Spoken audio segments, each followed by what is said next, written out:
Tonight. Challenges and hardship confronting youths brought to the fore as the world marked the year 2022 International Youth Day. Kwara State government empowers additional 100 youths with 1 million naira each to scale up their businesses.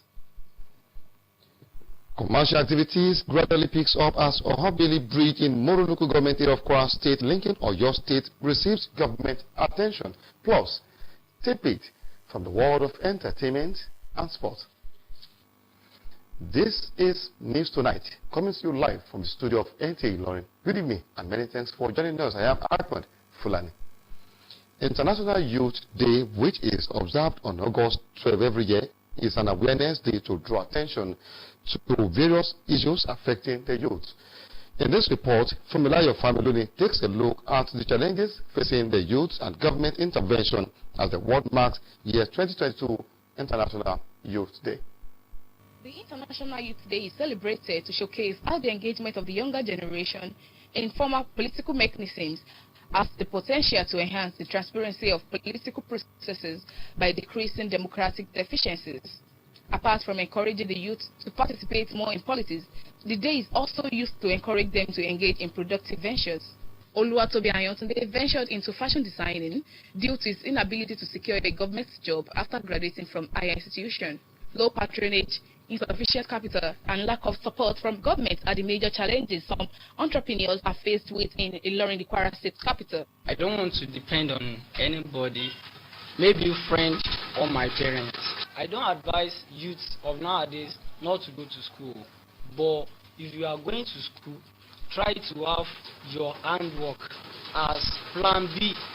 To see a job in this country is hard, so I prefer of learning this work, so I now stand on my own.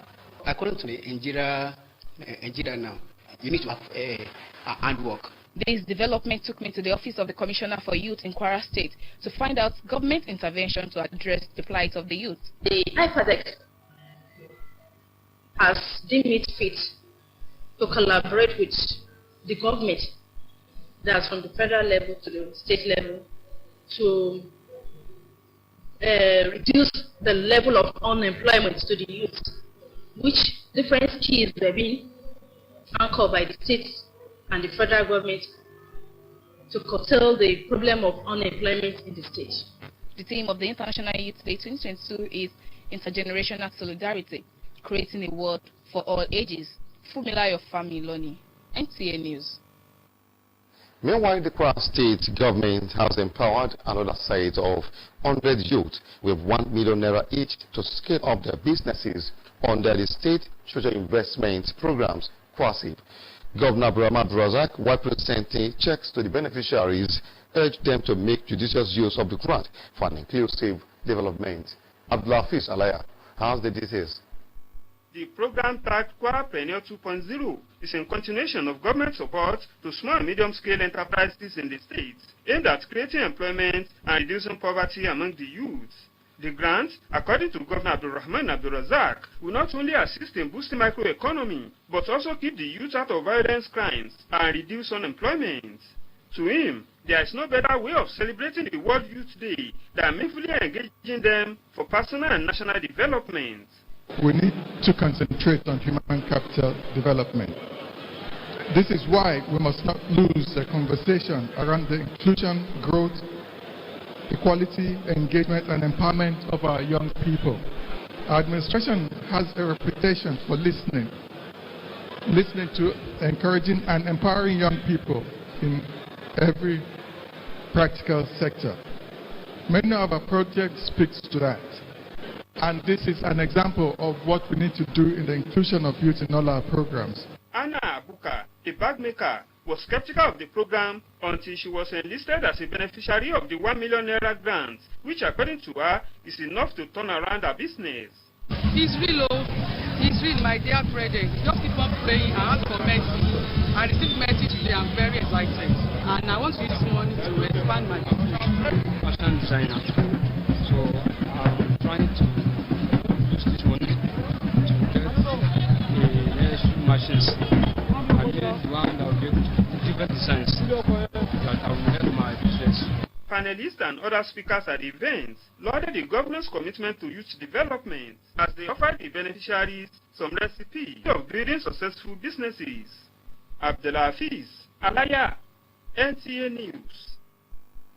50 youths drawn from Okero, Isin, Repodun, and Ekiti, local federal constituency of Kwara South Senatorial District, have benefited from the POS Empowerment Program of the aspirant to the House of Representatives under Accord Party, Olayemi Afolayan Jejeloye, popularly known as OAJ. The empowerment is aimed at eliminating poverty in the constituency and engaging the youth meaningfully.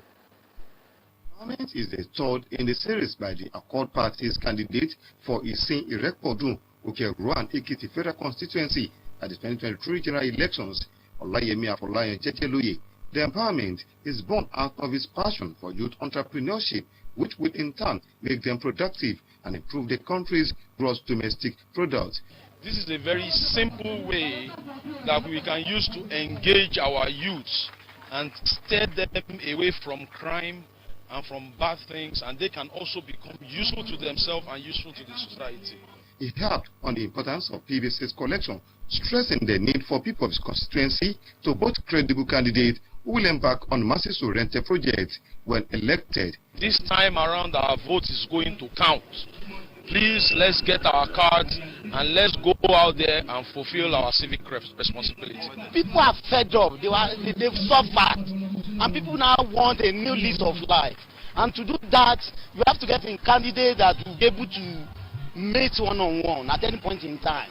Now realize that you need to do something to ensure that the poverty is being eradicated in the state and to elevate people a little bit. So by so doing, you realize that we have to give little amount of money and the POS for those that want to get job to do. Aminat Shotunde is a fashion designer and one of the beneficiaries of the POS machine. The profit accrued to her from the POS empowerment will be used to expand her business. I can assist my environment with it, because going to bank, queuing and all stuff. So with the POS, I can assist myself also. I can be financially okay. I can get a little money to start up another business with it. So we won't be sitting down, roving about, doing nothing. So with this, at least we can start with everything and we pray for success of this program. Apart from the POS given to the youth, food items, clothes and cash were also given to women from all the wards in the 4 local government areas under the constituency. A CON member currently serving in Obomasho, Oyo State, Adetuberu Christopher Adetoyosi, has been sentenced to 2 years imprisonment over internet fraud-related offences, otherwise known as Yahoo Yahoo, by Justice Ibrahim Yusuf of Kwara State High Court, sitting in Ilorin. He was found guilty of the 2 counts of cybercrime preferred against him by the Ilorin Zonal Command of the Economic and Financial Crimes Commission.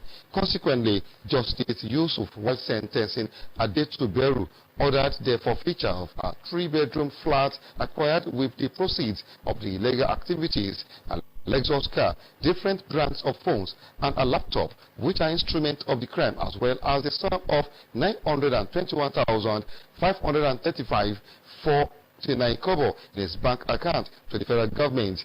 The judge, who however gave the convict an option of fine of 200,000 naira, said his conviction would serve as deterrent to others. The convict had, in the course of investigation, revealed that he ventured into Yahoo Yahoo business in 2016 and had, among other things, built a house with the proceeds of the illegal activities.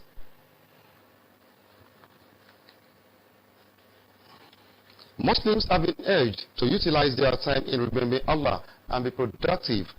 Imam Abdulrazak Abubakar Ajibade gave the admonition while delivering today's sermon at Yahya Sani Memorial Mosque, Tanke, Ilorin. Kauta Raji has the details.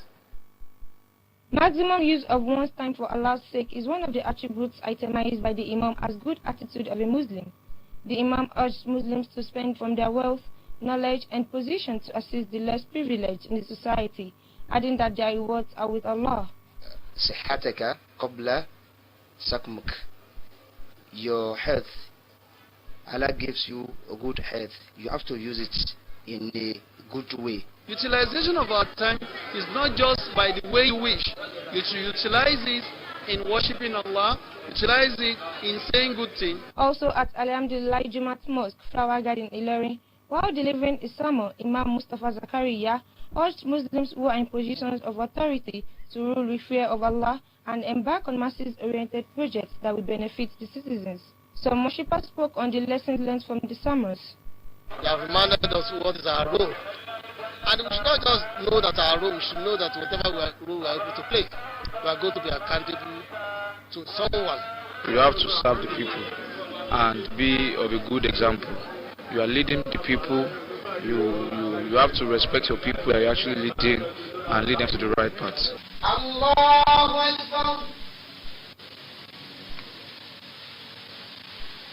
The sermons were climaxed with prayers for Kwara State and Nigeria at large. Kauthar Raji, NTA News. Let's now stand by for entertainment news by Rachel Olaiton. Popular Nigerian disc jockey and billionaire daughter Ifeoluwa Otedola, popularly known as DJ Cuppy, in a statement spoke on why she's still single, as many have taken to social media to ask Cuppy when she will show off a man. The billionaire daughter, however, gave a list of expectations she wants from a partner, emphasizing she wants someone that can compliment her. Meanwhile, Nollywood actress Destiny Etiko has taken to her Instagram page to celebrate her birthday with amazing pictures from her birthday shoot. The actress shared videos of herself marrying with widows and widowers to mark her day. Afrobeat songwriter Peruzzi has released a new single he calls Hypertension. In his new single, he combines trendy elements to deliver a catchy amapiano tune.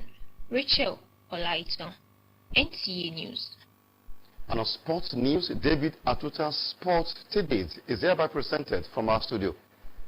Chioma Sebastian scored the only goal of the game in the second half to give the Falconets an incredible win to get their tournament off to the best possible start. The Falconets will take on South Korea this Sunday in the second game of the Under-20 World Cup with an eye on the ticket to the knockout round.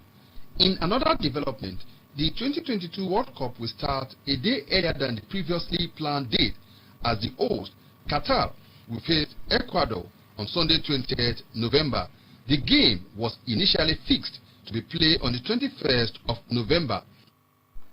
And that sports tidbit takes us to the end of tonight's package. Many thanks for watching. I will leave you with the outlook of tomorrow's weather forecast.